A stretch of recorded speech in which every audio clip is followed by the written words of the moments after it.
There we go. Okay, thank you very much. Thank you.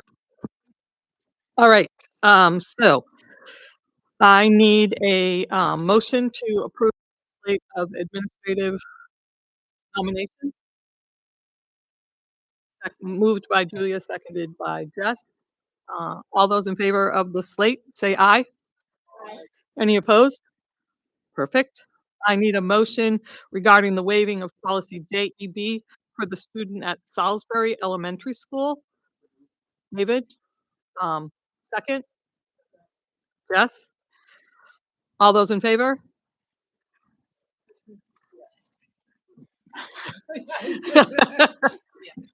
Julia, yes. All those opposed? No. Thank you. That motion failed. I need a motion regarding the waiving of policy for the student at Loudon Elementary School. All those in favor say aye. Oh, jeez, I'm gross. Thank you. Moved and seconded, Jess and, Julia. All those in favor say aye. Any opposed? Okay. And I need a motion to waive the retirement date notification for a retiring teacher. Moved by David, seconded by Julia. Um, all those in favor of waiving the retirement date, say aye. All those opposed? Perfect. Okay, then. We return to committee report. We did. I did all the things I was supposed to do.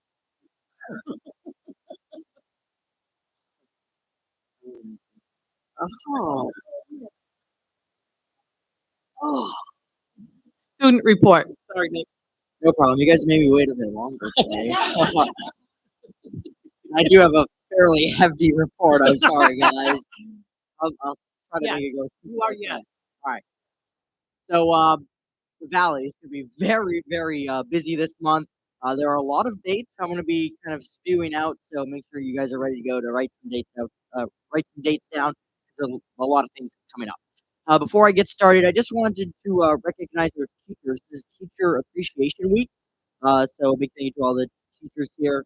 Everyone, all the students here are very lucky to have you. Clubs here at MVHS and other groups around the district are celebrating in many different ways to make sure teachers know who. The week before vacation, many clubs and classes around the valley celebrated Earth Day. Many students walked around the campus picking up trash and making sure the school grounds was good for all the upcoming events. I just wanted to quickly highlight some of the opportunities within the classrooms coming up. I am currently a part of the sports management class here. Our teacher, Mr. Tom Clark, has been very great about getting us some guest speakers to really talk about the world of sports. Recently, we got to meet the head boys lacrosse coach for New England College. Tomorrow, we get to meet with the former NHCI athletic director and current head of the NHCI sports management program. And then this Thursday, we get an online interview with the PA announcer for the New England Patriots. So our students truly get so many great opportunities to grow academically and also kind of professionally to kind of learn the professional sides of sports. Moving on to some athletics, the spring college signing ceremony will be held on Wednesday, May 28th at 5:30 p.m. in the auditorium. Again, it's Wednesday, May 28th at 5:30 p.m. This ceremony will honor any senior student athlete who is committed to play a sport at the collegiate level. I'm going to go over some current team rankings for here at the high school. Baseball is 1-6. Softball is 7-1 and is first in Division Two. They're doing great. Boys lacrosse is 3-3. Girls lacrosse is 3-1 and is third in Division Two. Boys track has had a very strong start. They won two of their.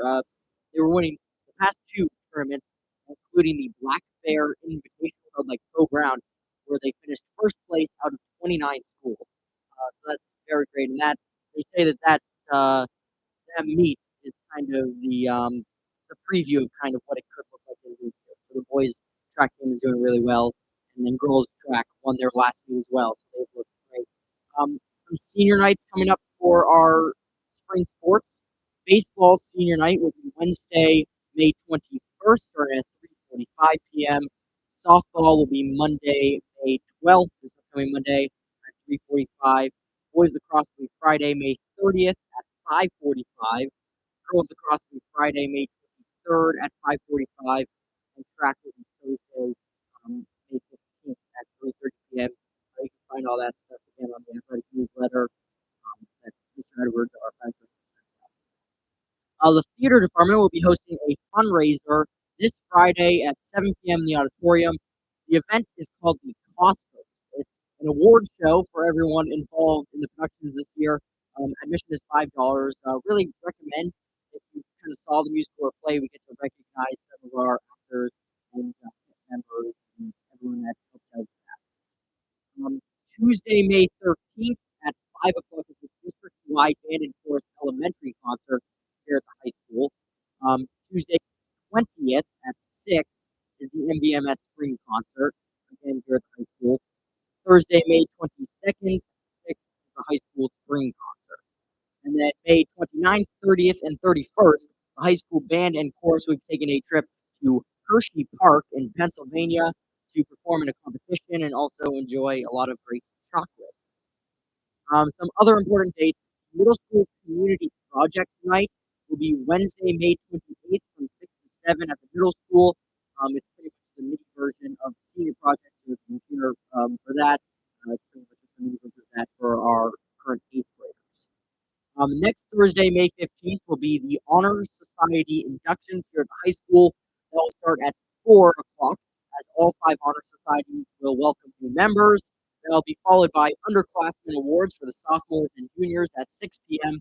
And the underclassmen awards take a moment to recognize the hard work that's put into their education. It'd be great if you guys would like to go for that. Last thing, Saturday, May 17th, will be prom. The Grand March will start at 6 p.m. at the Grapponi Center in Concord. So make sure to support the students all dressed up. What time? And What time is prom? 6 p.m. starts the Grand March. And I have some jokes. What do you call a thirsty crocodile? Gatorade. And why was the broom late for work? It overswept. I like Does anyone need any dates repeated? May 13th. May 13th. Oh, that was the district-wide band and chorus elementary concert. May 13th. That's yeah, it's really good talk here. That's all I got. Thank you. That was really well. Yes, I know. Sorry. No, you're good. Next is committee reports. All right, so first on the list is curriculum. Curriculum. Um, and, we reviewed the class size policy IIB to revise as 306 rules around student educator ratios, and then to look at our enrollment numbers as well and different our class size policies.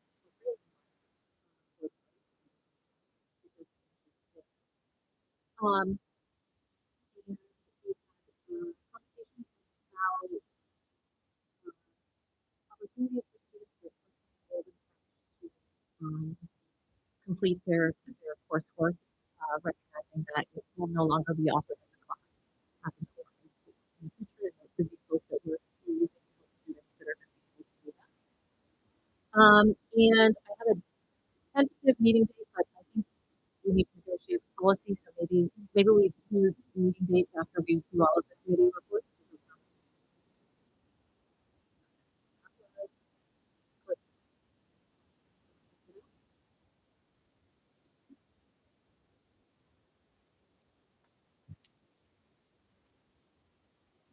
Presentation. Do you want to do transportation, Laura?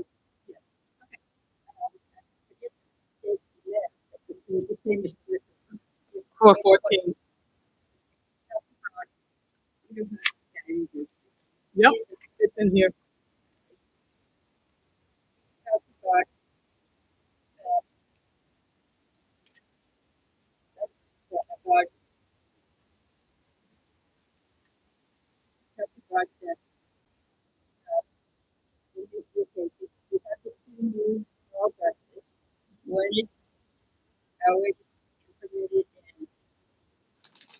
SARS and Webster and the other.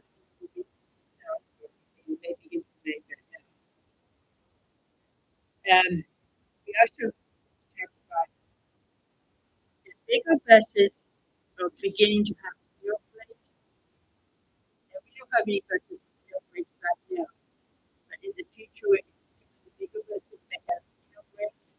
It's a special training certification that our bus drivers may need to have to have that will be throughout. But there are some advantages to the fuel breaks. Because we have they are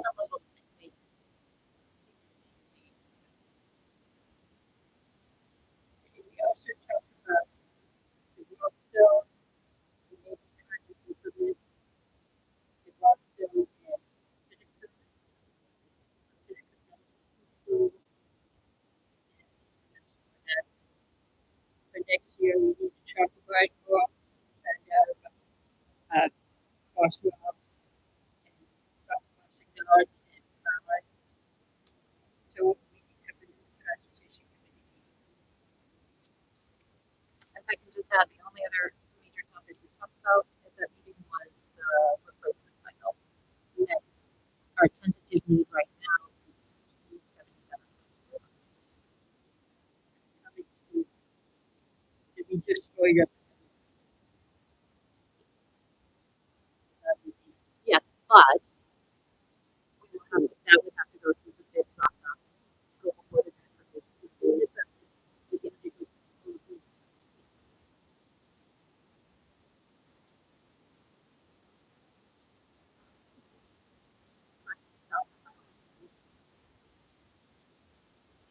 We can do that for the policy.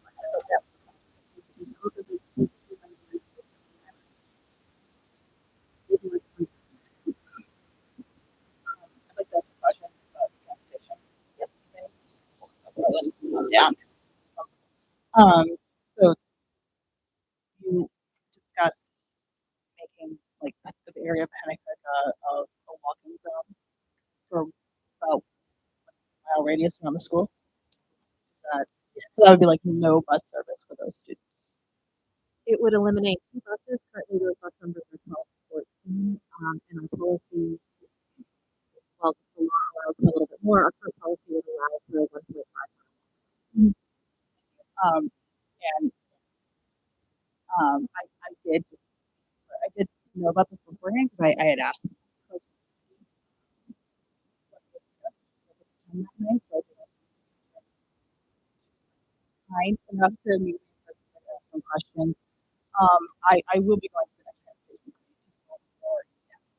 I will just summarize because there's a lot going on right now, but I guess more like a question slash statement. Being a parent within this walking zone and living in this area, I have massive safety concerns. So, a question I really it's like brain right now, maybe a potential fix that we might be talking about in committee. I guess I kind of want clarification on that.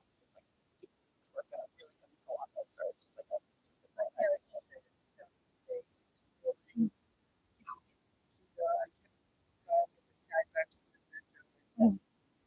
Okay, awesome. So I will try to attend. And if the committee were to make a determination at that meeting that they wanted to move forward with that, they would bring that before the full board. The one challenge we will be facing is the timeline. So it's likely that would need to be a decision that would be reached at the next meeting for us to get everything in place for the start of the next school. Thank you. do we have any ideas?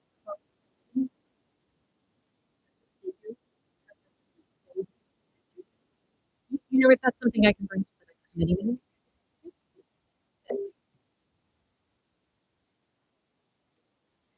So policy also met on the 21st of April, and we took care of business as far as chair nomination. And then we did acting policies ACAA R-1, ACAA 2, and GCLB. We have not received feedback from any of the board members regarding these policies or any questions. So they are in the packet for the official second reading, and we can take action on them. LB primary key in that one has to do with change in requirement for parent custody on to waive the limitations for individual agencies. So that was a big change there. We also need to grammar corrections that we with policy ACAAR-1 and ECAA-2, and a lot of those were just corrections with commas, periods, punctuation.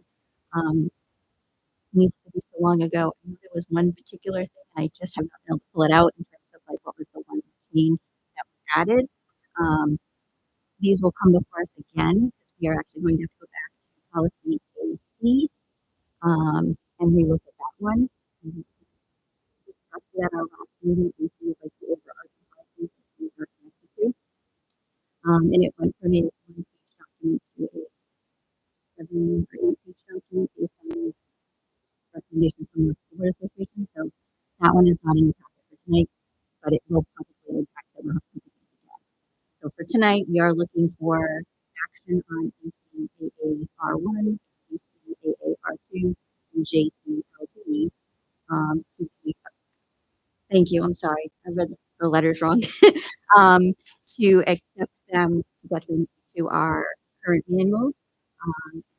Like I said, we revisit these because these are policies that are impacted by Title I changes that are still kind of looked at in legislation. So I have a question. I'm sorry. Yeah. So if we are going to have to go back and look at AAC, then should we wait on action for these or? No, because the stuff that's in there right now is relevant and appropriate. Is it going to change? Irrelevant?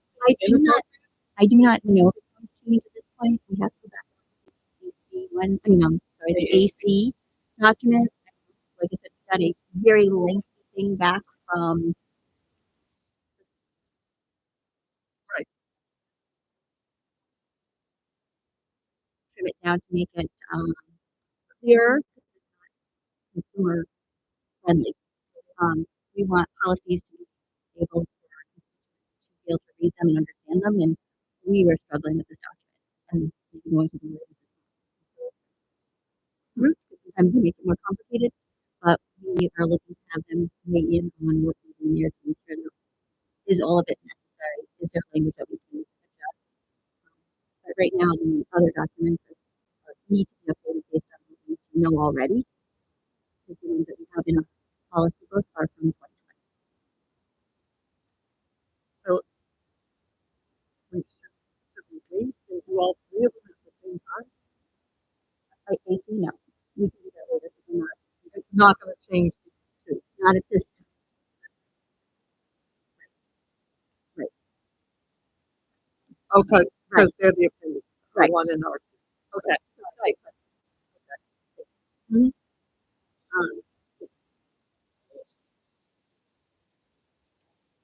It is. Right. Right.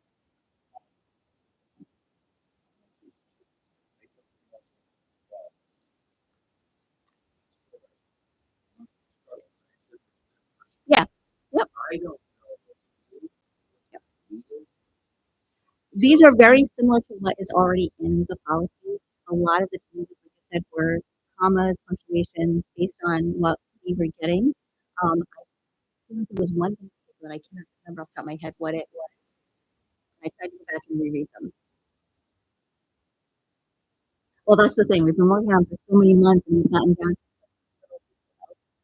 I know we had a lot of questions when we read through these.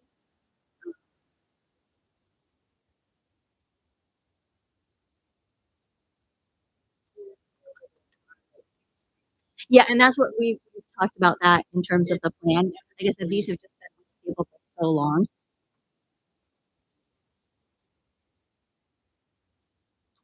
So moving But this is, but because these have They've gone been, back and forth so many times, we lost, yes, there's a little bit of like, okay, Okay. what was the initial thing? Because we changed a few of and most of the stuff at this point are just grammatical.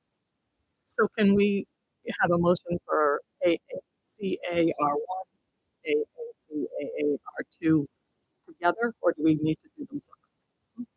And pick it up.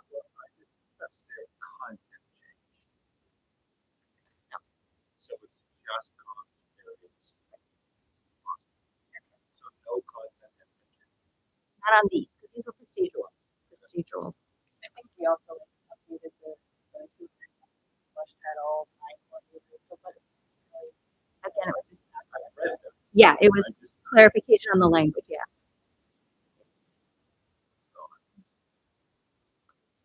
So then, can I have a motion for AACAAR1 and R2?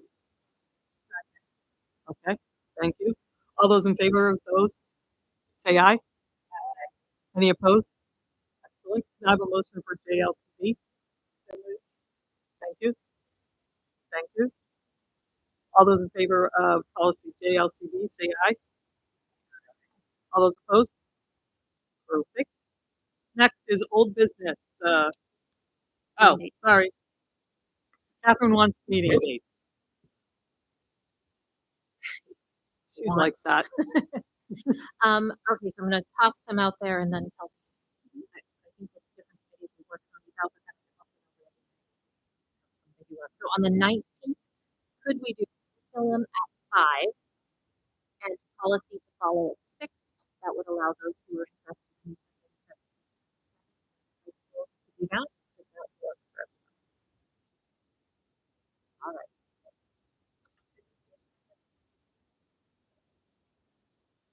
Perfect. Thank you. Then transportation, could we do that on the 2nd at 5:30, the hour before this meeting happens? The board meeting happens. I apologize. Yes, for transportation on June 2nd at 5:30. We would have the school board meeting at 6:30.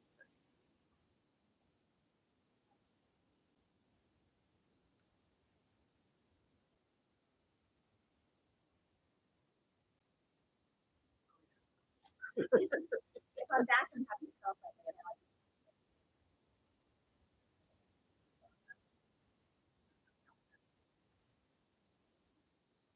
Anybody?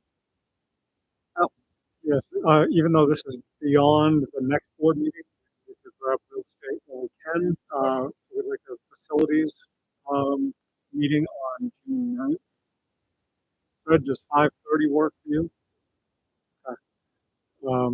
So again, that'll be June 9th for, facilities. You're gonna see a short presentation from Fred and I later on, further on down the agenda.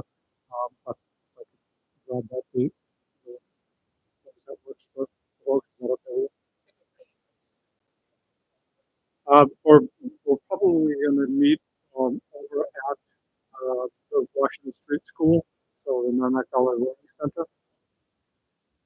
We can work that out because again we will meet before that time. Maybe we want to all meet at the SMU and go over it. So we can, do some of the things that are on the screen there. Can you remind us who's on? Sorry.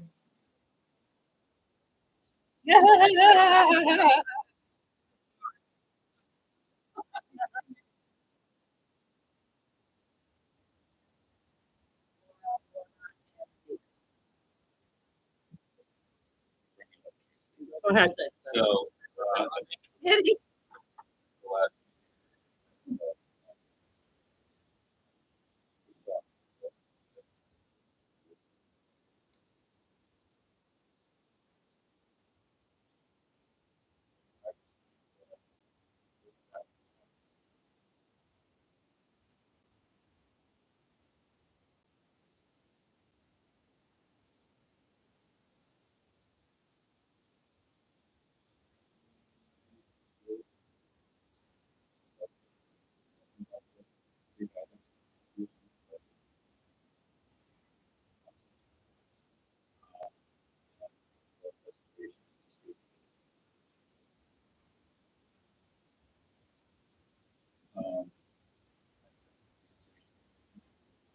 still going to request it.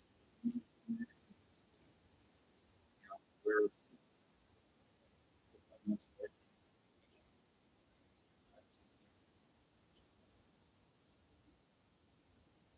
And so I did send an email to Tom and telling him that I was not going to call for a finance committee meeting. I just uh, feel that it's a little bit premature to have our committee meet in May. We just got the audit for the previous year. We're just wrapping things up there. Our UBA won't start until July 1st.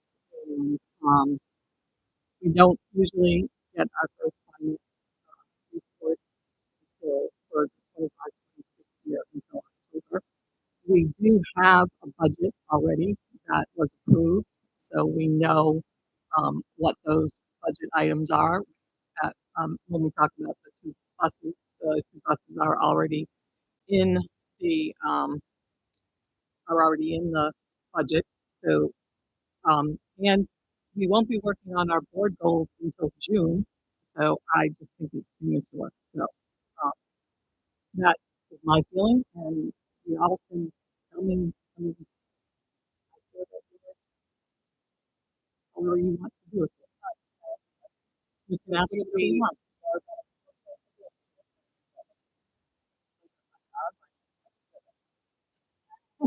Uh, would it be more beneficial to wait?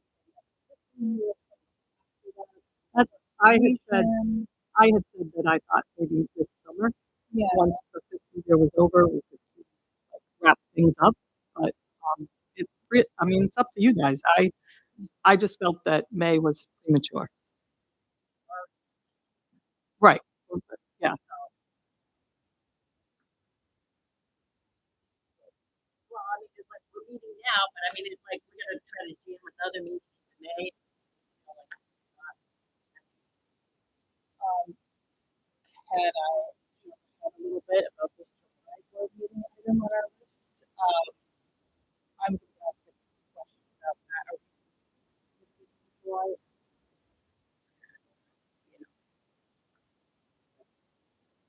Oh, I like any of the planning session, but maybe it won't take a lot of us. So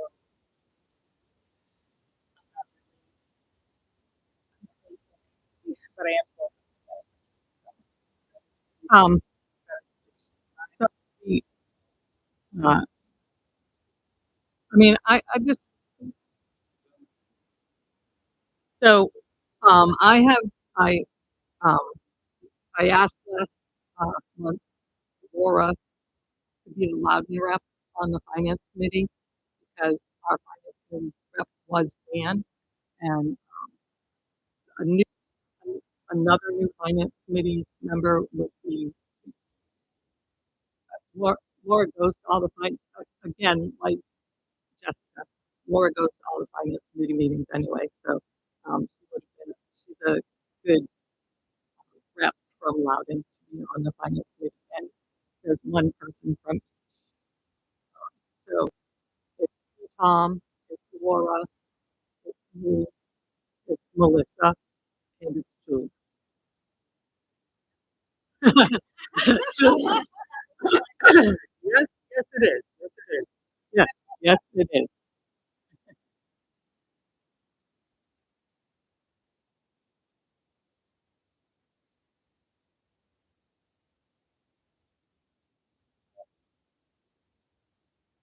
July or August. Yep,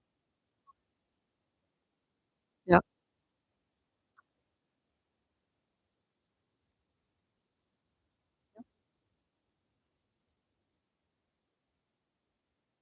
Okay.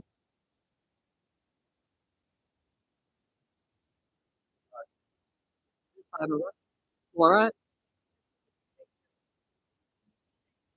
August.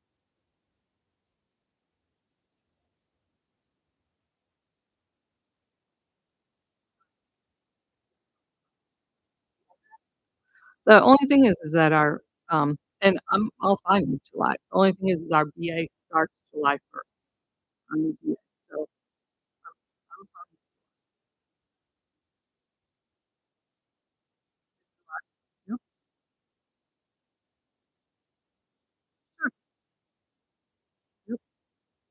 That sounds fine to me. Um,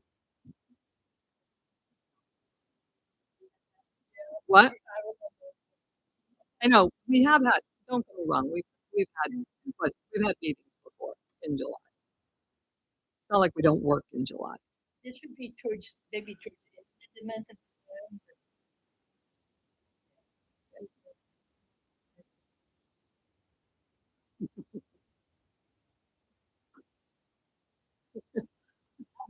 Okay, that sounds great. Um, and- yep. Can we, oh, I want pencil.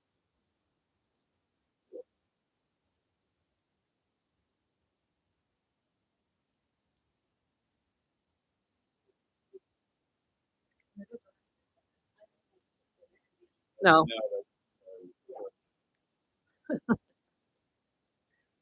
No, um,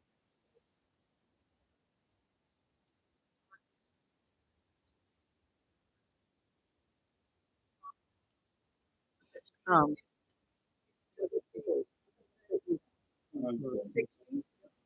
is, okay, thank you.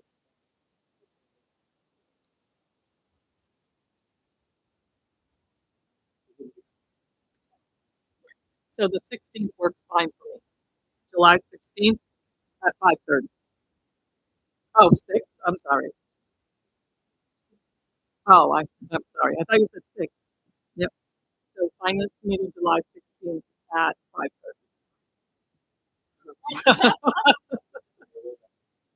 It'll be at the SAU.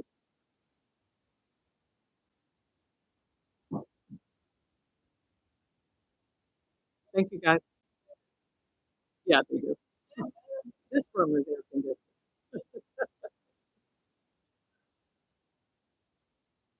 Okay, perfect.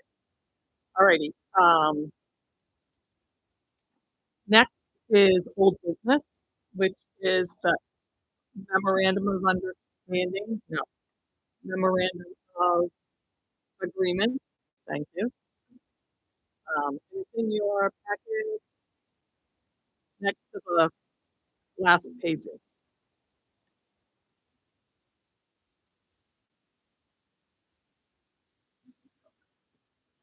So we had quite a bit of discussion about this last month.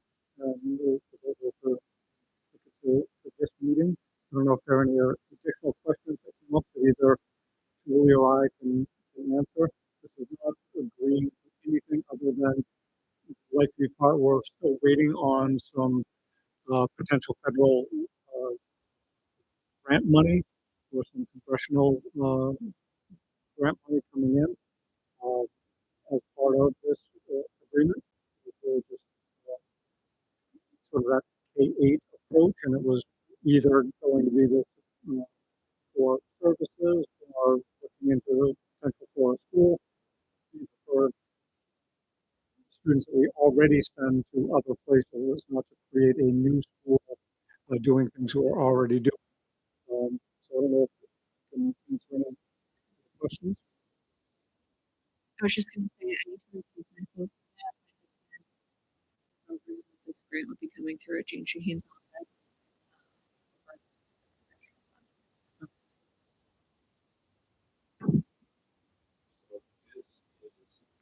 this is Correct. There'll be multiple votes. If the grant money comes through, then it's a meeting that Julie and I have attended, and Catherine and Julie, with a couple of us at that. And again, some of it will depend on grant funding, some of it won't. It's really an idea. This is something that we've talked about, even as a board, looking at some regional agreements. This is the same thing. We're just expanding our region a little more to the local region.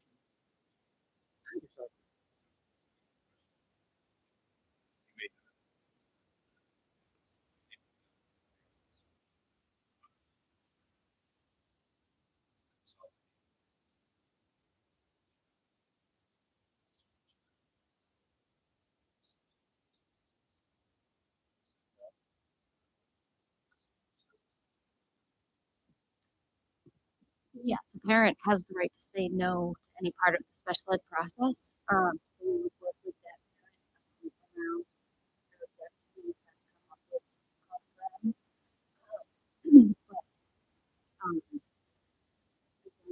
But in any case that I can think of, this would be probably used as a step closer to home versus a step away.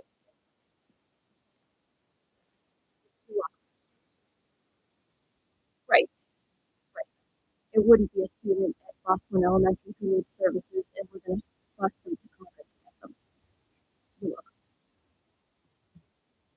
Maybe not at this stage, but this week, trying to get into a more formal. I'd like to see some language about these specific endowment and practices about that.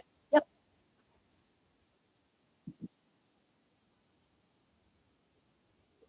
Anybody else have any questions?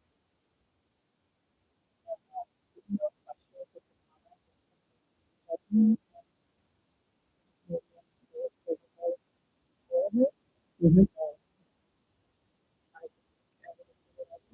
Okay, I need a motion that we um, sign the memorandum of agreement for the Lakes Region Special Ed Consortium.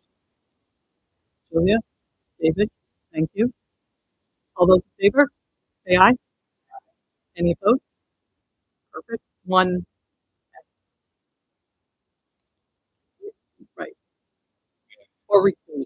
Recuse. You shouldn't say abstain. You should definitely say she recused herself.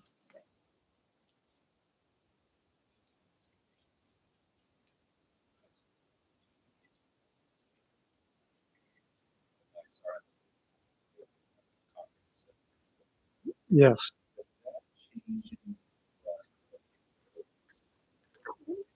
It, well, it shoots holes in all of the examples that I was using, right? So just about everything that I said, I spoke with Kathleen Murphy, and her, she was talking with the board because they'd be the ones on the receiving end, not really, looking other than, maybe a smaller environment and things like that. They weren't going to get the value that they were. Um, That's the whole idea behind sort of this mini open enrollment. I mean, there's some legislation right now. And I didn't think it was going to be huge number wise anyway. The examples that I gave you mostly centered around Concord. I'd be surprised if we had even one or two kids take advantage of this. I still think it's the right thing for the board to sign on because who knows, and we are getting out in front of things with a little more guidelines than some of the legislation that's out there currently.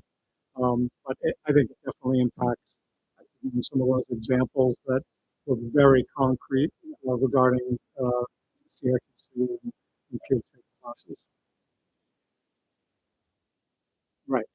And they would have been able to get 2 credits for the price of one by going down there. And um, but I think if we were, let's say, in a jam and we had a senior that needed some credits, I think that we could probably work something out with Concord and just say, in the same idea and being able to really try to work with them and we can look into transportation and some other things. So I think we could make that work if the team can do it.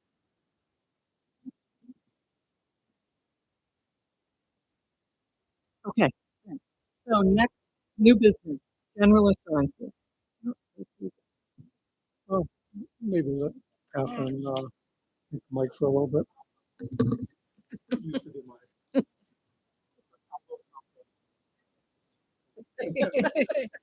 You'll save me. So the general assurances are just there's something that Randy and Tracy are going to sign to verify that we are on the applications in terms of all of the reporting requirements on the plans that we receive. And it's kind of a duplicate effort because in order to receive those grant funds, you have to verify that you complete all of these. So the one wrinkle, you may have received email from the school Association, saying that maybe hold off and wait till the end of the month. That's into the shifting landscape at the federal level, regarding DEI programs, and you may have seen something in the press about some schools and some districts signing a letter early on, and some choosing not to because of some of the federal legislators. What they're suggesting is potentially waiting until the end of May, this is over the next 3 weeks or so. Some of that will settle. So what I might recommend to the board is that you give permission for us to sign that, which we need to do for federal grants. We don't have any of the DEI programs that would be infringing on the current wording.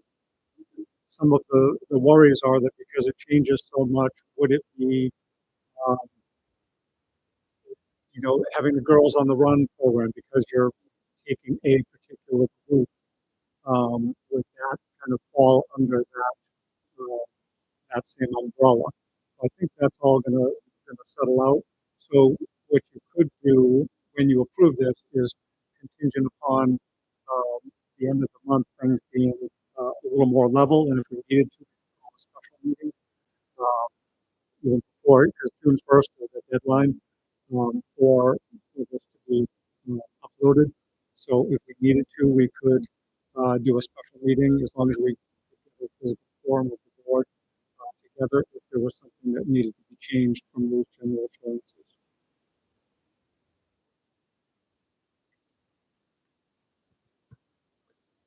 Any questions for Randy or Catherine?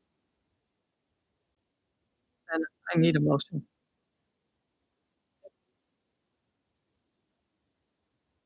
Stacy will second. So this will allow us to sign the general assurances. That's what you're voting on. I'm sorry, I should have said that's what the motion. Um, all those in favor say aye. Any opposed?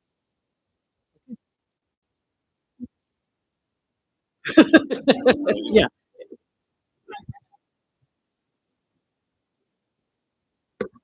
So next is, I don't know why I was doing it.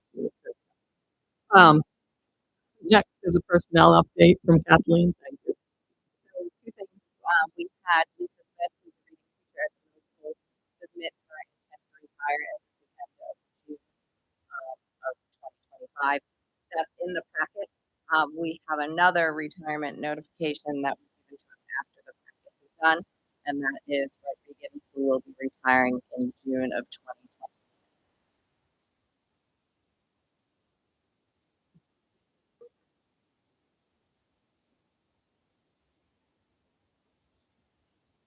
Any questions for Kathleen? Any questions for Fred? Kidding. I'm kidding. Next is the July board meeting. So on schedule, we have July 7th would be our regularly scheduled board meeting. In past years, we have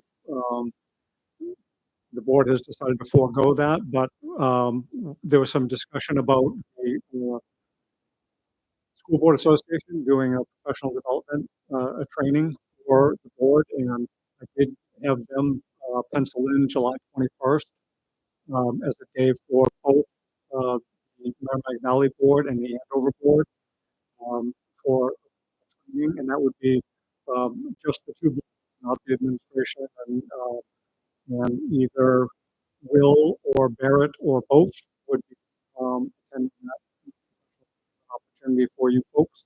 So I wanted to see if the board wanted to go in that direction. Will, in lieu of the July meeting. Will is the attorney and Barrett is the executive director. The same time frame. Maybe do like a 5:30 start if we can get it going. And sometimes they kind of play off of the questions that the board may have, and they can do 1 hour or 10. So I wouldn't recommend the 10, but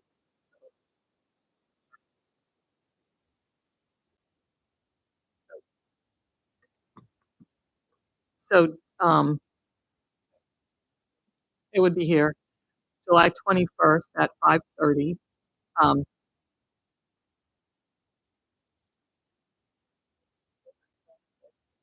yeah, it's do we need to actually vote on that? I mean, it's a change. It's changing the date of our meeting. So, okay. No.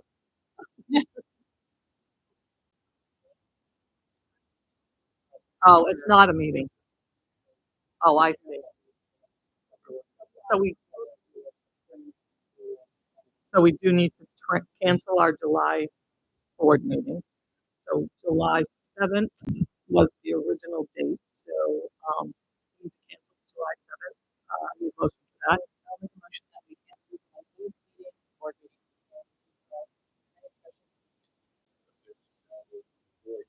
No board meeting. No.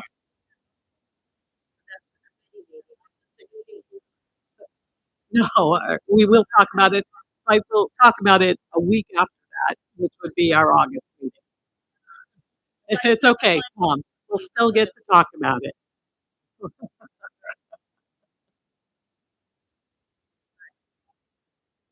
What?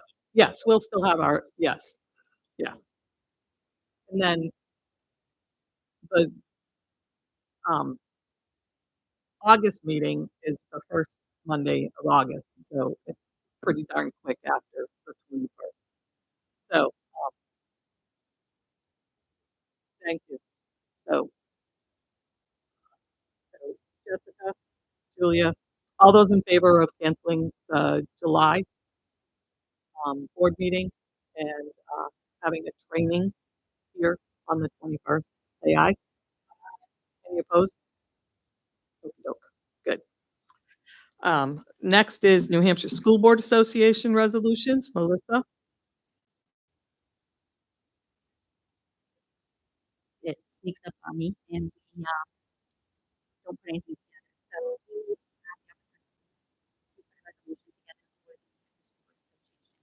If you're not sure what a resolution looks like, there are some examples on the School Board Association's website. I'm certainly happy to talk to you about them. We don't have the current ones that are being proposed yet because the date hasn't been set. This meeting happens in October, but proposals are usually due the first week of August. So if we were going to propose something, we would need to put it forward at our June meeting. Um, so we would need to do a resolution, and basically the resolution go before the School Board Association and vote as a body whether or not we are supported with the School Board Association, and then the School Board Association helps us advocate for it. There's a process to get them to be official on there over 3 years. But the idea is if we want to have a board or something, present something, we would want to be thinking about that so that we can share that with the board meeting. So if you have questions about that, I'll be happy to follow up. Like I said, the delegate assembly is typically the third week in October. The date has not been set yet. I'll share that as soon as I know. I have attended, Jessica has attended. Um, we'll vote probably in June, August. To who would be the delegate this year. Do it, but somebody else would like to be that representative this year. That's fine too.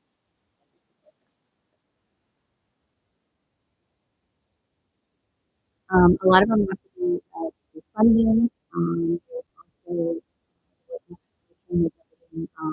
breakfast and lunches for students. They shouldn't have to pay for meals. Those are the kind of resolutions that again we have a lot of them.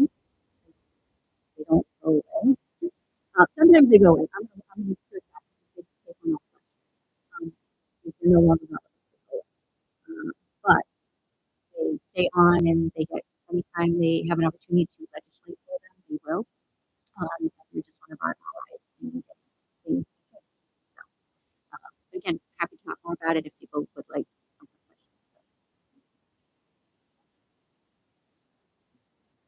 Most likely, we have to. I don't have the date yet. It's usually the first week in August. So it's going to be close to when our meeting is. If we submit something for a resolution after the due date, it can still be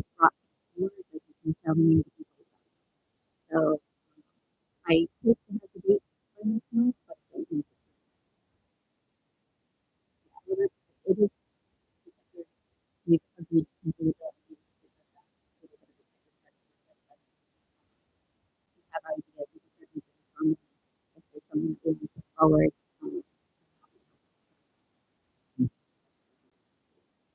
Of August, yeah. I know last year they were due August 2nd, but again, that doesn't mean that they're gonna be due August 2nd. I just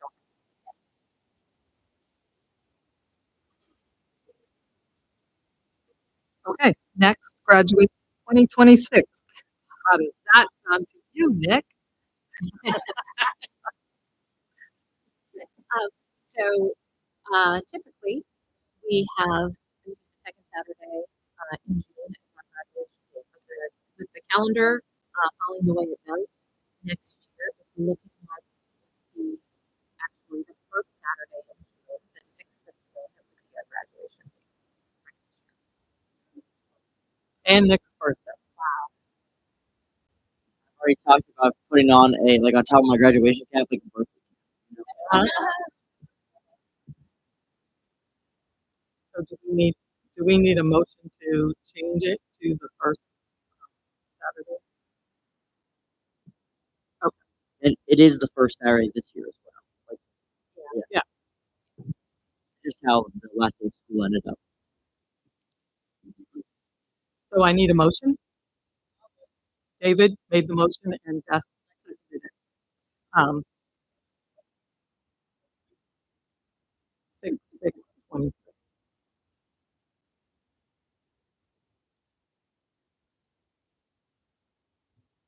Certainly could have. It's, the board voted, the previous board had voted to always have to be the second Saturday. People start calling, like they probably already have. Um, and yeah, it's just, yeah. I mean, I think we probably could bump it because now we know where the last day of school falls, when we're doing the calendar. So that may be something that we consider the calendar moving forward because we have kind of pushed that a little later. It used to be in November, December, now it's February, March. So that's a good point to look at. So 26, 27. How many days? Exactly. Yeah. Oh, true. Oh, I see what you're saying. Yeah. So the motion is for graduation to be on June 6th, 2026. Nick's birthday. All those in favor, say aye. Any opposed? Excellent. Okay, so next would be our new board member appointment. We all received a full vacancy letter of interest from Amanda York, who is in Loudon. Amanda, so it's your mic, and you can tell us why you want to be a school board member and what you bring to the school board.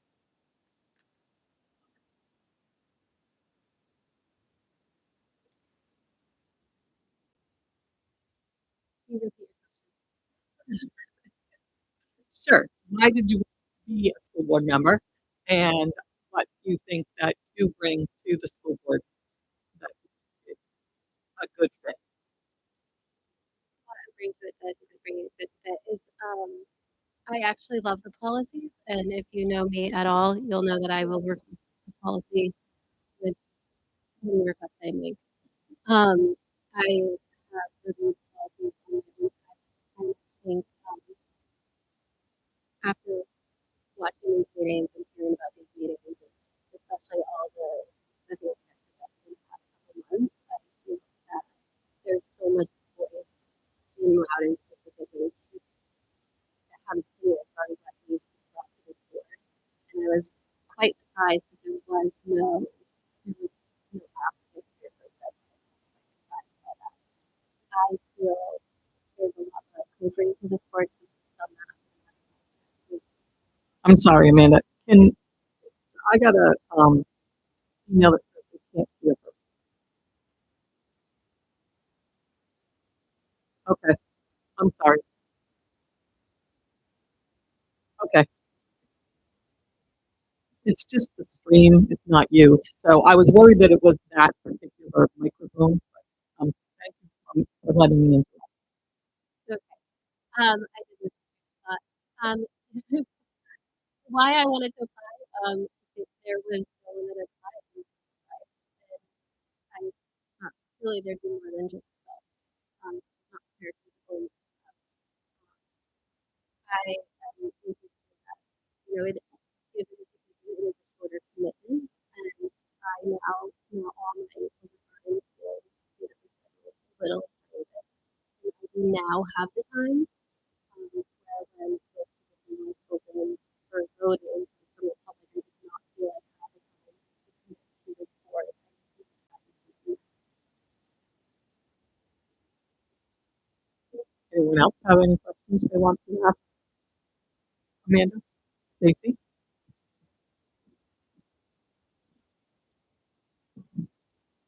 Amanda. I just wanted to ask you, as a potential school board member, how would you respond to the effects of special interest groups who advocate the sensitive existing curriculum that we have that's perceived by them to be in conflict with their personal beliefs? I think it's a great and really important question. Um, so I think that's a huge question. Need to get to know the specific policies. So Okay, thank you. I have um, uh, what you see as the core responsibility of the school board after the board members role with the broader purpose of the public education system, in your view, how does it understand and shape responsibility for providing, particularly when it comes to thriving public education system? Essentially, what is the role in the public education system? So you're asking me what the role of a school board official is in a public. I'm asking what is the purpose of a school board and the role that we play. I think that's a long-winded question, in that it's a huge answer, right? There's so many opportunities, and there's so many options to answer that question. I do know that there is a policy that's offered for orientation from the board members. I think that is something that I would like to entail before the insight of the school board, to know how I could fulfill this. Okay, so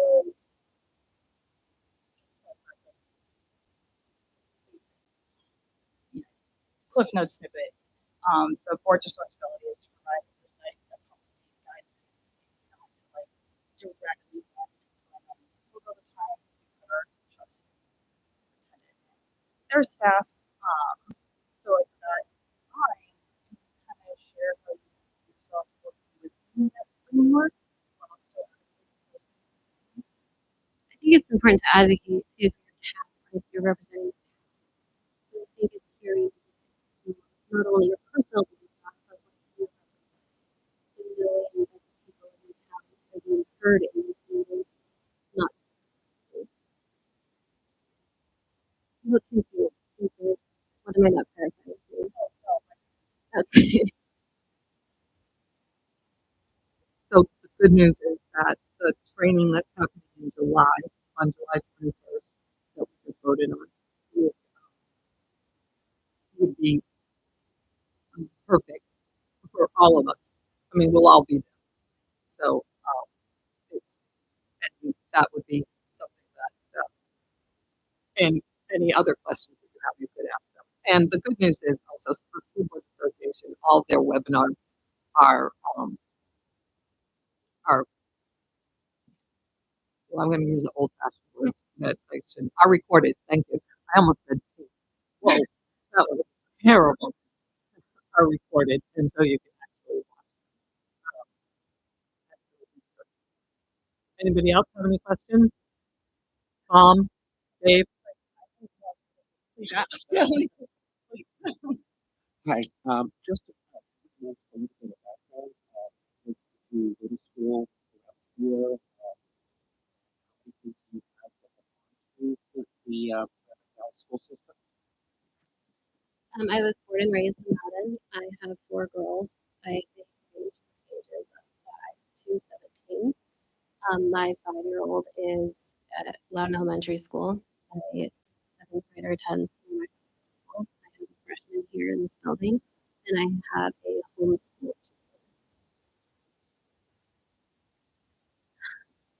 Okay, thank you. Have you done anything with parent-teacher associations or anything along those lines? I have not. I've not done that. My first degree was focused on early childhood education. I did decide that that's what I wanted to go down. But I do believe that it helped me, especially when we pulled our first student from the district to homeschool. And then we did homeschool everyone for a while there. I do believe it helped me with that, which then that process is what got me more oversaw and policy and procedure.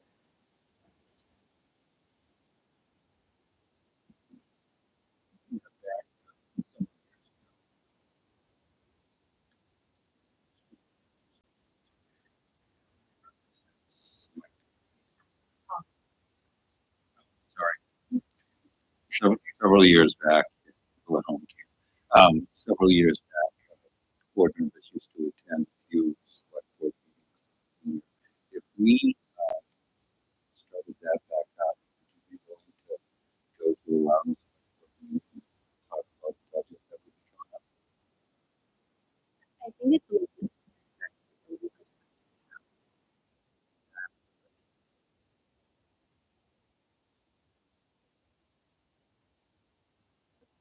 Another question around our budget. So I know in Loudon, the selectmen voice to vote down. But staff what are some of these budget priorities? And how do you My budget priorities, I think we definitely start with having a better understanding of the budget. Um,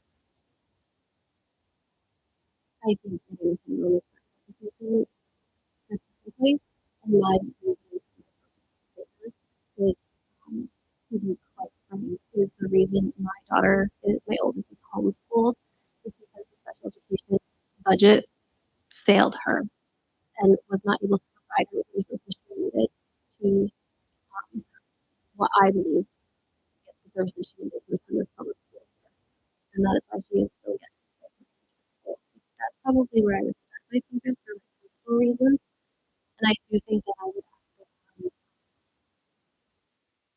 we review the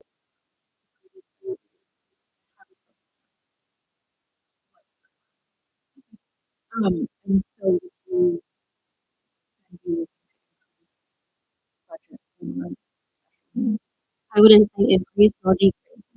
That's what my focus would be to evaluate what I understand, what I can what it's offering is not to see specifically. Okay. Oh, that was your Oh, sorry. No, I want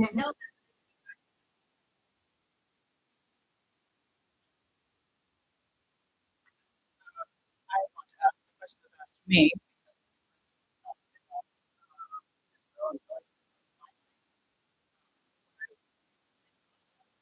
So, what is your expectation then with our district schools?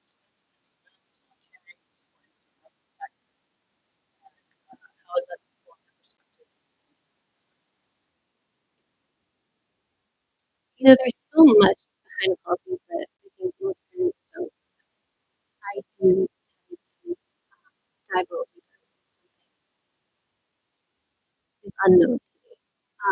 I think something that did recently happen that maybe I should look into.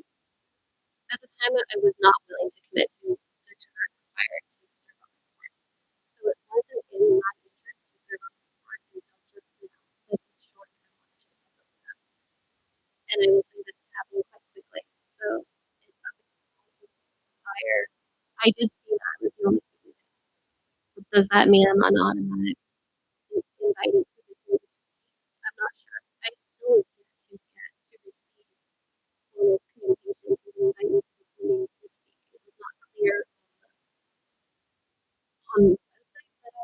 coming tonight because I'm the only applicant and there's no clear communication.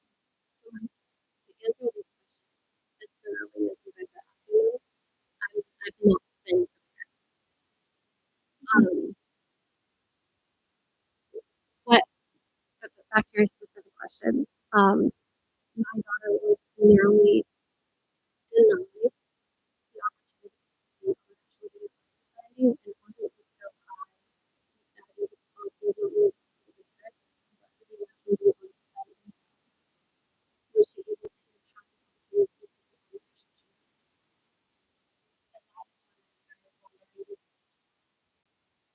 where is the where is the miscommunication between policies and these clubs and these services. And there's so much miscommunication between the two, and there's so much that parents are just not aware of.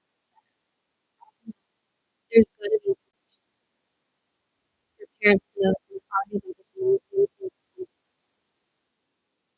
Okay, yeah, I didn't quite make it clear. I'm really just asking, what was the last school thing and I go to career day?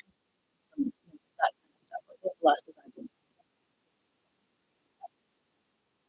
Volunteer and just participate in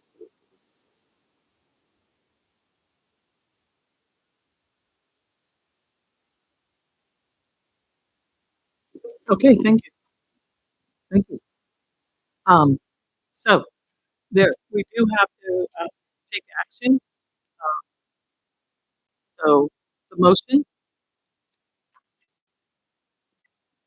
like motion, David, second, Lorna, perfect.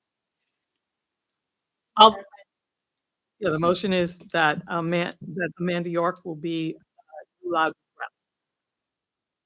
All those in favor say aye. Aye. Any opposed? The ayes have it. So the motion stands. So Amanda, you are the new board member and you will be starting in June, I'm thinking what the date is. June 2nd. And at that time, we'll talk about what committees you're on also. Um, it won't necessarily be just the committees that Dan was on. Because I know Dan was on finance. We replaced Dan with Laura. So, but that will, so June 2nd is the next meeting that will be here. Congratulations. Thank you. You'll need to tell me what's going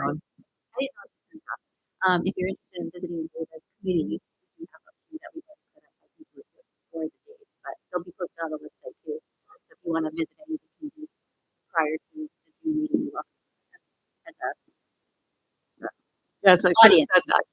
Public. You are, Public. you're Public. welcome to, as a board member, you're welcome to attend any, you just won't be voting. Next is the Merrimack Valley Learning Center facility study and the plan.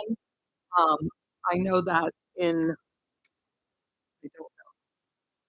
I know that in, I'm trying to think when it was. Was it in June last year that we voted to, some, oh, forget it. I don't need to hurt myself. They'll, they'll tell us when I did that.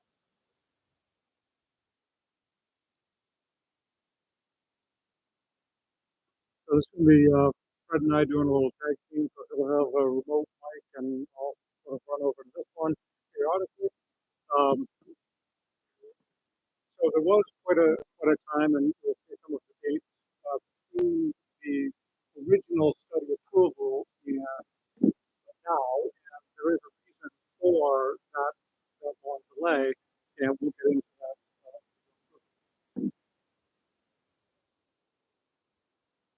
So back in 22-23, board approved some funding to have the Wood Group do a evaluation of the building. At the time, the board wanted to consider, what do we do with this facility? And in 23-24, approved a facility study of the property why it got sort of expanded from just being the learning center was the idea of architectural performance contract, which looks at improvements that have to be done around the district over an extended period of time. And does it work out that we can get some of that work done? Fred can speak to this by offsetting expenses. So let's say we switch to LED and we save a certain amount of money from the budget. Does that allow us to get some of those things done? So it had to expand to really a full district look of what the overall needs are, which I think is helped as Fred's been developing the CIP. That gave us, I think, a little bit more information to expand. We expanded the CIP. You may notice that we expanded it out to a 10-year CIP. It used to be 5 years. So we looked at that overall. Fred, do you want to add anything to what I just said about performance contracts?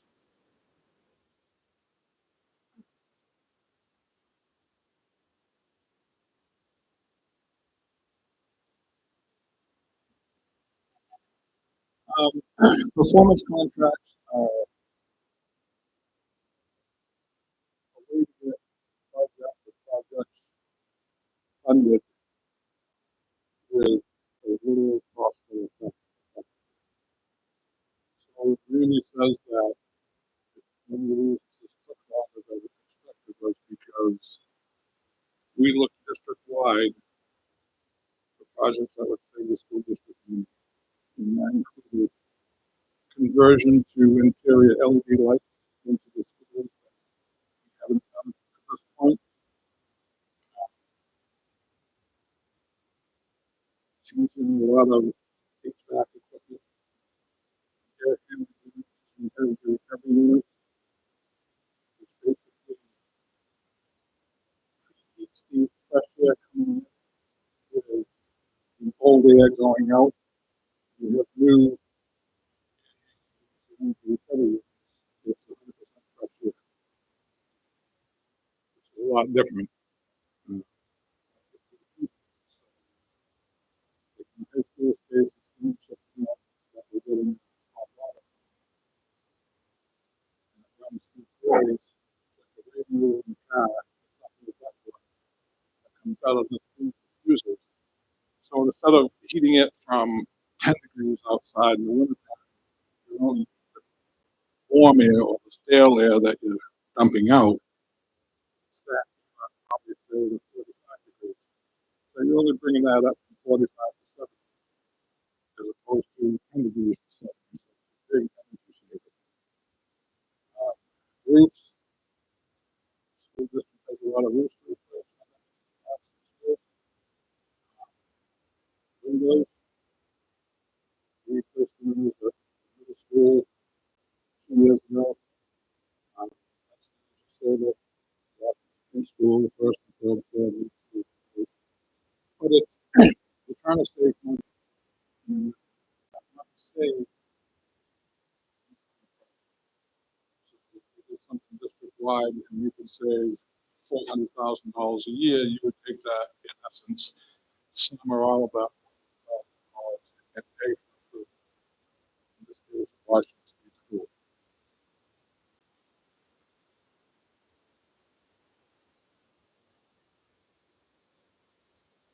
So just a couple of the key points about the program and location.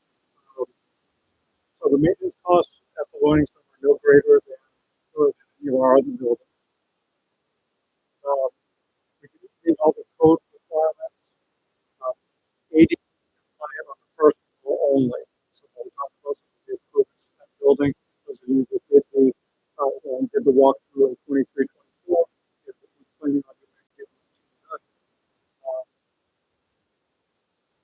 and one of the things that we've done already is started expanding the program and bringing in out of district students, which is a source of revenue. So one of the things that we're trying to consider as the board sort of tasked us with, you know, do we look at selling this building? Do we look at keeping had on doing the whole thing was ridiculous, $11 or $12 million, but that was getting it down to, I'll say still, it's even I know it's come to good, from not from the here, just to get the point across and to rebuild. We don't need to do that.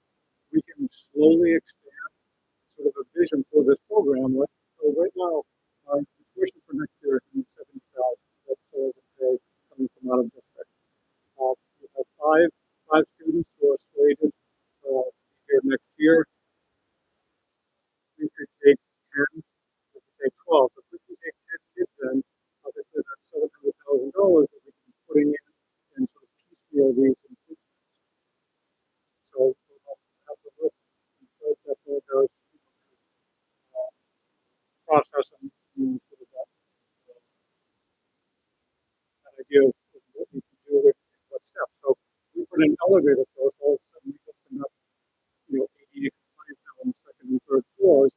And therefore, we look at expanding the program. So not only are we keeping students in district that we might have to cope with, we're taking in kids.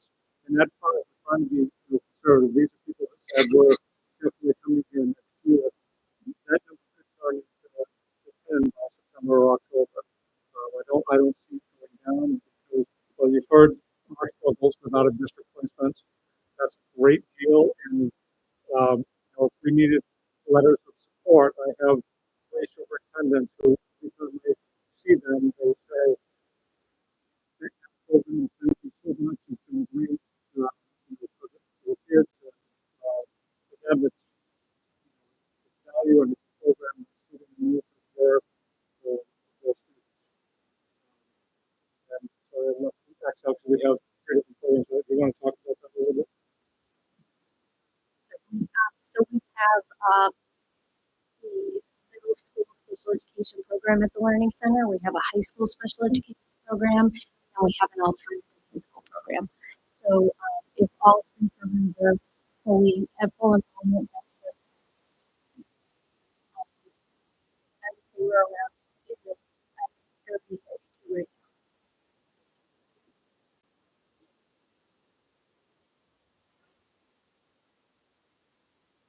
The facility point, so you know who I'm turning the mic over to. But don't ask too many questions. Right with the mic and talking about facilities. Wow, even Nick throwing shots at trash. Wow. All right. All right. So obviously,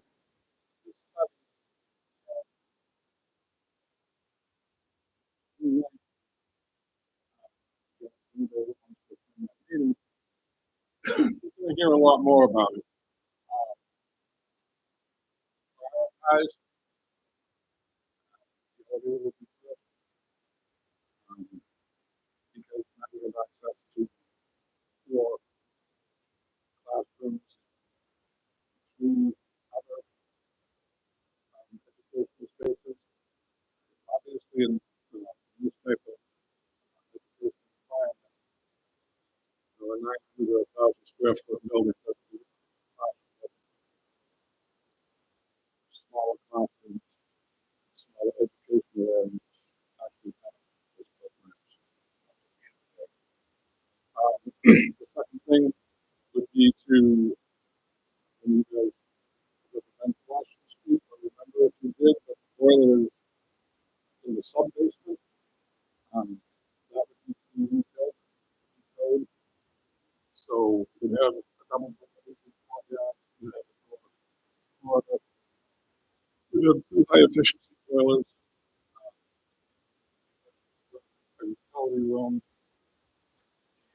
elevator, the elevator. So I'm gonna do that. That would be the second thing. Electrical upgrade, single story, roof, with flat, single story roof, electrical is at all times. The second electrical entrance for that, responsible for electricity.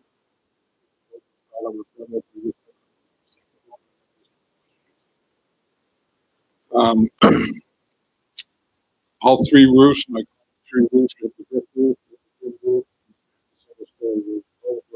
All three of those were done in 2001. During 2025, those were done. Approximate cost of that was 450,000 for everything. I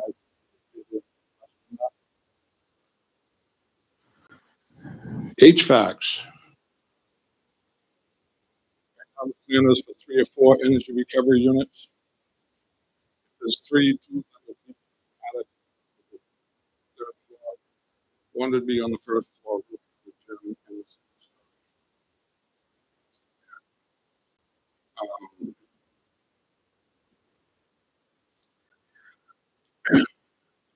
the ADA, you have to replace the door. Right now, we have ADA compliant door. We have to replace those interior doors because of fire code. So, whether or not we use the same handles or not, that would be a question. Certainly something we do with the safety because that's what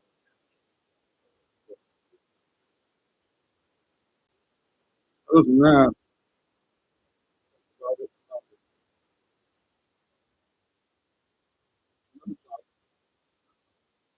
I'm going to go another half an hour just because of you and Hey, Nick. we've been training, all right? We've been training. So next step, very broadly, facilities committee, we already have that for June 9th. I think next year as we go, full board to consider options and looking at after June 9th at the next board meeting to look at how that might work. Take a look at a little bit of, all right, if we can generate this level of revenue for the year, we'll do that, that revenue. Will be sort of chunking away on some of the projects as time goes on. Because we were going to 3 floors, and as Julie said, we have 3 programs, 36 students. If we sort of expand that and think about 12 kids per program, those 12 kids would be 1 teacher and 1 paraprofessional. That allows us 12 seats to expand any of those programs. And if we did a split, even depending on the need here at Merrimack Valley, we could bring in out of district students, so that we could really sort of maximize that revenue moving forward as we expand the program. Projects, and then within 5 or 6 years, it's all be done with very little impact overall in the budgetary plan. We do have a sort of final study that's a little more in depth. We'll the reports and studies section of the school board tab. We'll get that uploaded tomorrow, and you can take a look at that study. And again, what the June 9th trip, and we'll sort of move on from there. If you have questions before the June 9th meeting, or you can't come to the June 9th meeting, please email me myself, and we can answer your questions. There's a couple of things like the 3 routes. The way that we would go about this is we'd take the one where the links have been. Washington Street School, it's always the gym. It's got to be the gym, so you got to prepare. Everything would get bid out. One of the things in the units right now, like 4 or 5 years because of the housing. Excuse me, very competitive. A lot of people are trying to do this forward.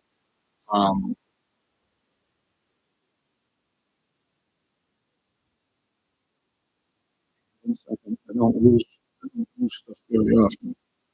No.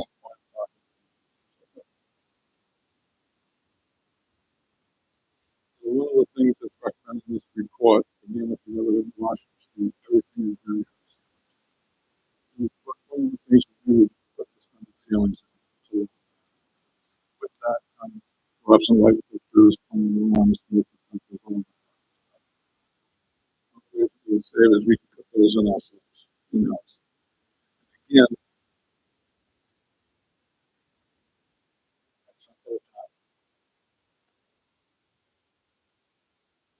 and doing it that way, even if we just did it solely with the kids, still get a lot done.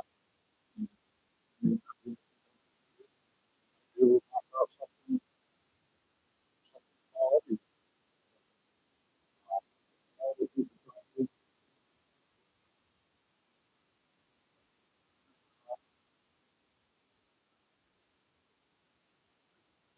build up a community. Yes.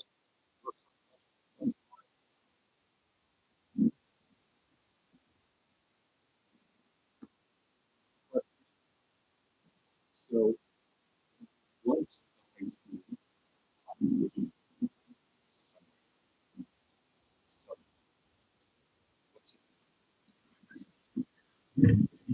Seven 25, 7:30. Okay. Has there been an evaluation of taking those three programs?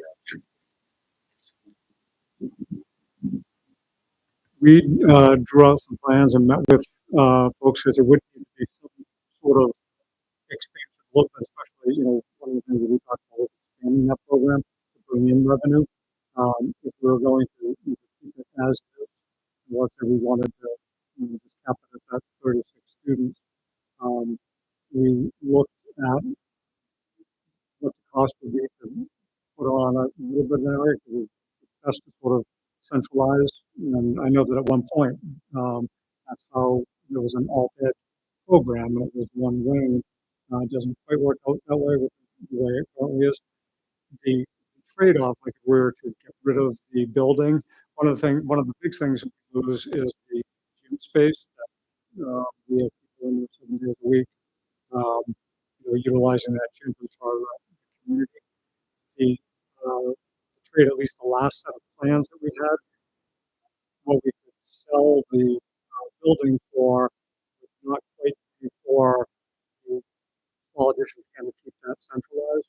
So it was more of a, I wouldn't want to say it was a deep dive into it, but it was rough drawing up plans by the architect and looking at the current setup of the school.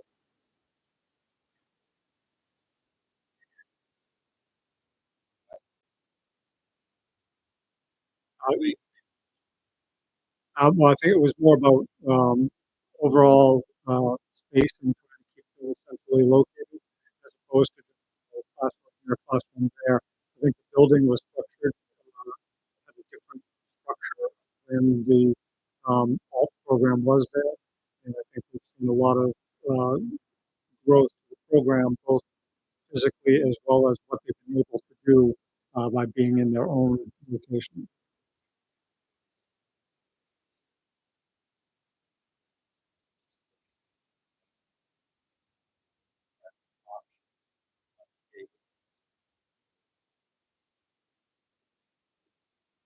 We still have the plans, and I don't know Fred, if you want to talk to that, but I think um, the, even the potential revenue that that building can bring in, if we can expand the program and keeping that building where it's at, um, I think appears to be a more worthwhile direction for the district, whether it's that same type programs expanding. But I think anything would be on the table. That would be for the board to decide and maybe put it to the voters if there was one or two plans. But I think the idea of being able to chip away at it, as we sort of talked about chunking that, we could do that without any huge impact and still expand the program because we're seeing needs rise and not go down. So even with lower numbers, that's always the budget question. Right? If we've lost, 200 students from the overall, how come our prices are going up? Needs are going up, and the cost of things. So I think that's one of the things that both that committee and then the full board could take a look at, or ask that we go back to the drawing board with the um, either with the architect or with looking at other ways. But you want to touch base on that I'm not sure if I have anything misspoke at all with the addition piece. Well, the addition piece is going to be whatever. Obviously, there's 35,000 square feet of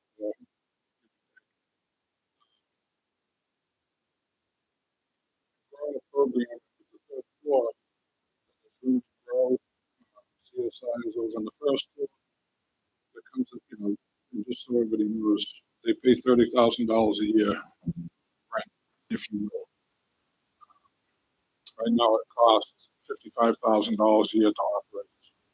So they're paying for the Like the learning center, right? it's CSI. Yeah, I know what you meant. Uh, so obviously, as an option, 35,000 square foot addition, brand new construction going from anywhere between $400,000 and $500,000 square foot. Not going to replace a 35,000 square foot building. The architect did a 10,000 square foot building at the graduation field. Uh, now it's $4 million. Obviously, in any job, particularly if we look for large option of quality. So if something, windows, I replaced the second story windows over there years ago, and $48,000.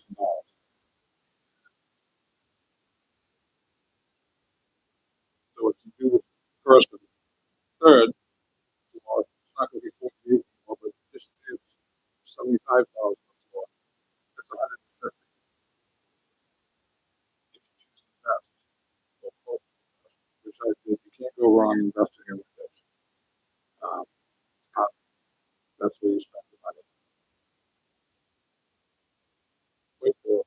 You have to have magnetic whiteboards. I'll talk to the staff as soon as you can talk to the principal. If you don't, you get whiteboards for $20. With magnetic, you're going to pay 250 or 300 bucks. So say there's 20 classrooms over there, it's $2,000 or $3,000. So $2,000 and you can spend some of them. So we can that up quick. Exterior doors, we need to replace, I want to say, 7 exterior doors. 6. All the exterior doors, a little slice of a window. That's save the money on the glass, not getting glass on the top, glass on the bottom. So you save money there. You're still scared how much more those cost. But, so you have a decision on quantity, you have a decision on quality. So stuff that we looked at, fine tooth comb, obviously we don't want to spend any more than we have to. And obviously we also want the taxpayers' support. Thank you, Fred.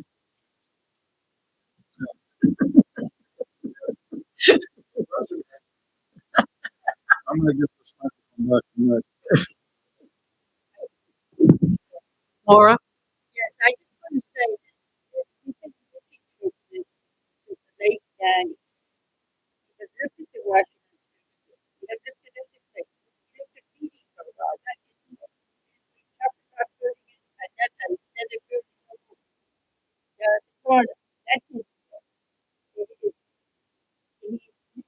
Knowing that there are students out there who could benefit, that we could build programs and tuition them. We've been trying to do this for over 25 years. Okay, thank you.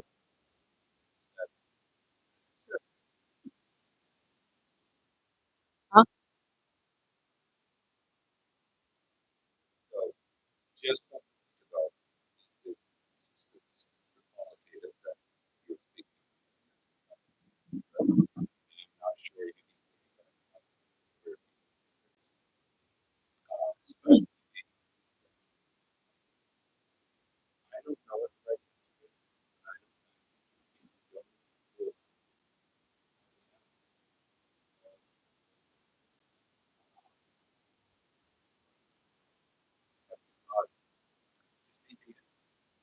So we did have a discussion about moving when we talked about when we first, well, not when we first talked about it, but since I've been here in 2017 and we first talked about selling that building, we had a discussion about bringing that program back here. And we had a discussion about the fact that this is not the place for that, for any of those programs. Those programs need to be someplace other than here where those students were not successful.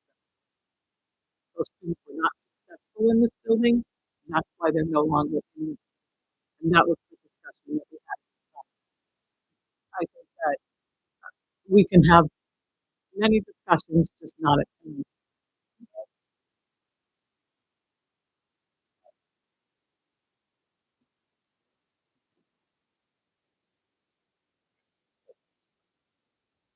Okay, my turn. Yes, and we can talk more about this, but it's not that students haven't been looked at. That's why they did how much is the building worth or what could we do. Obviously, that changes. I don't architect look at doing the a smaller version. Fred gave you the bigger version, the 4 million. But I think some of those things have been looked at. So it's not that they're cast aside because they would have never um, reached out to get the value of the property and have those plans drawn up. So it's definitely not a blinders on sort of.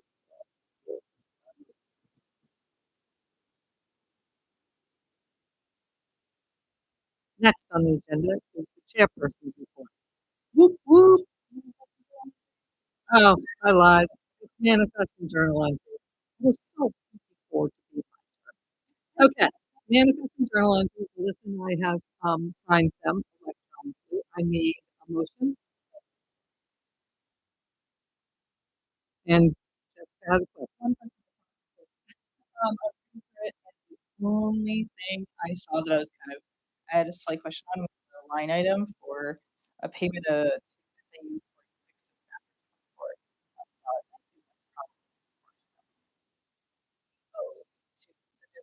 Correct. And you'll see on the financial report, $248,000 on that. That's the next 2 months payment for the. Anybody else have any questions?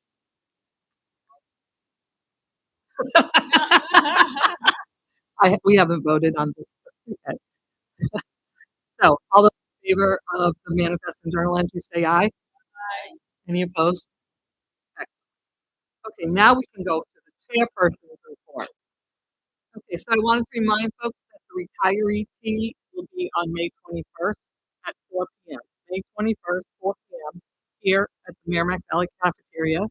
And we will be on Karen Audette, who has been here for 25 years, Dana Biscay, who has been here for 28 years, Mary Jane Colbert, 20 years, Sally Fisher, 28, Terry Pike, 22, Lisa Smith, 31, and Diana Zella Norris, 27. So that's a really great slate of officers, slate of retirees. So that is May 21st at 4 p.m. The other thing that I wanted to remind you about is that on May 19th at 7 p.m. here in the MVHS auditorium, there'll be a presentation on funding and property taxes from the New Hampshire School Funding Fairness Project. May 19th at 7 p.m. Here in the MVHS auditorium, the School Funding Fairness Project. Also, one thing that I went to this past month was the senior showcase.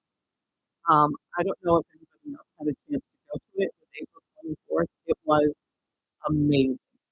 I stopped and talked with about 25 of the students. I didn't get to talk to all of them, but about 25 of them. And every single one of them, to a person, was articulate, to tell me everything every question I had, they were able to answer it, and they were just wonderful. So on Wednesday, we'll get 2 presentations of the project right before our SAU board meeting, which will be Amazing. So, that's it for me. Assistant Assistant Superintendent report. Okay, so um, let's see. A couple of things I wanted to update you on. I'll start with less positive news, and more positive. So we continue to play five. Unfortunately, due to this, we are aware of several days in the upcoming weeks where we are going to need to cancel bus 14 and occasionally bus 12 for this reason. These buses service students within the walk zone, and we strive to provide as much advance notice whenever possible for these situations. We certainly recognize that this is inconvenient for us. We are continuing to communicate and work with our families of graduating seniors to try and resolve any lunch that is remaining. So, periodically talk about that this year and our policy around that. So we have been phone calls, we've sent emails, we've sent letters, we've sent certified letters. And our food service department is more than happy to work with families that respond to our requests to help resolve that debt, whether it be with a payment plan or really we're quite flexible in any way that our families are really so so we have been the recipient of a number of generous donations or will be recently. So through donor to mapping opportunities that were taken advantage of by our Salisbury and Webster schools, three teachers were able to go to their classroom libraries. The bookstore BAM has asked to partner with our district this summer to be the recipient of their annual summer book drive donation efforts.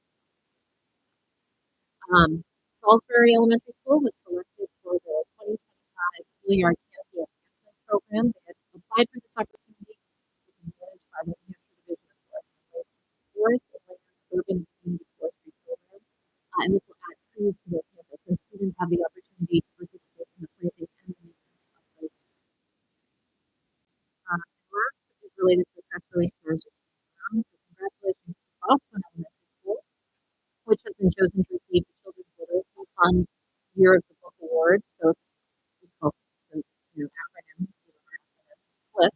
So FLIP's Year of the Book provides $25,000 worth of literacy program support and new children's books to fulfill the culture of literacy in schools across New Hampshire and Vermont, so 14 in New Hampshire. And this program targets schools that have a high percentage of students receiving free and reduced lunch and scoring below proficient literacy assessments, as well as schools that have enthusiasm, creativity, and collaboration considered by the school staff. So we, as a result of that, will receive up to $25,000 worth of literacy programming and books across 2 years.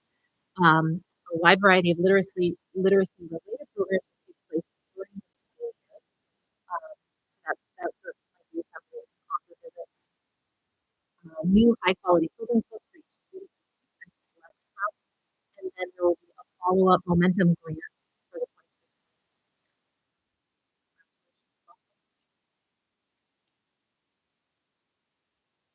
Okay, next, Randy. All right, just a couple of things. So Nick already mentioned Teacher Appreciation Week. We certainly try to appreciate our teachers all the time, but this week we sort of taken it a little bit from the SAU.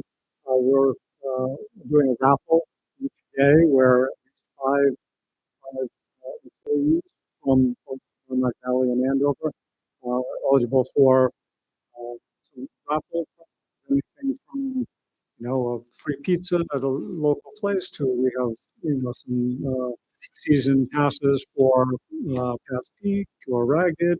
We have quite a wide variety of prizes that we're trying to um, allow some lucky folks to receive as part of Teacher Appreciation Week. And in the idea of appreciation, I do want to give a shout out to the SAU staff who has really, this last chunk of months, has just gone above and beyond. So in uh, November and going into December, when we sat down, we're trying to figure out certainly with some of the things about the financial challenges. We were behind on audits and things like that. So we had our group meeting and said, look, we need to do this with the auditor. What can we do? Is there any way humanly possible for us to get caught up? And yeah, it's going to take X, Y, and Z, and it'll be a lot. And, every single person in that building just looked and said, just tell me what I need to do. And on the email that I sent you, we're now caught up on the audits. We made up almost 2 years worth of audits that we needed to, and that was all due to the folks at the SAU just going above and beyond. So in addition to appreciating teachers, as well, for my appreciation and to share that with you, because that was um, not an easy task. And every single one of them just looked and said, "You just tell me what you need." And that's what I did, and they were up to the for that. So that's all I have for. Thank you. Public comment.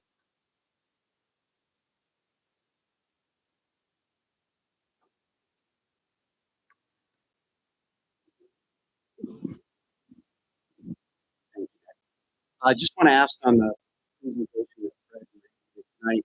We talked about 36 students and we're filling 30. You do the elevator. How many students are there?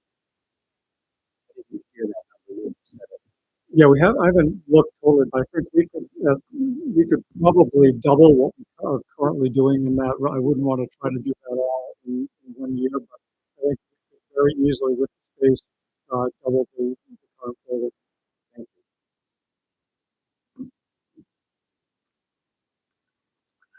Thank you. Any other public comment? Okay. Us to do it, but a couple things. One, I had mentioned previously, I've been putting together a website and a newsletter. It is finally out there on social media, so folks would like the updates.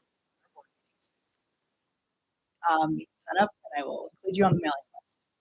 The only second thing I will add is that this plus 14 situation. Maybe this is happening in Wisconsin as well, but it's been brought to attention that some parents didn't receive the email. Chaotic, so I was hoping that people were aware this would happen, that maybe it gets posted in the class just as another catch for someone else to get to it. Just, electronic hiccups happen all the time. Maybe it's spam.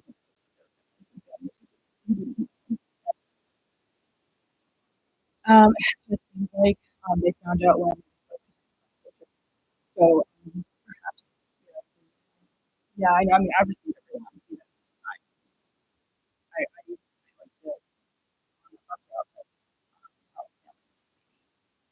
to have emails sign up.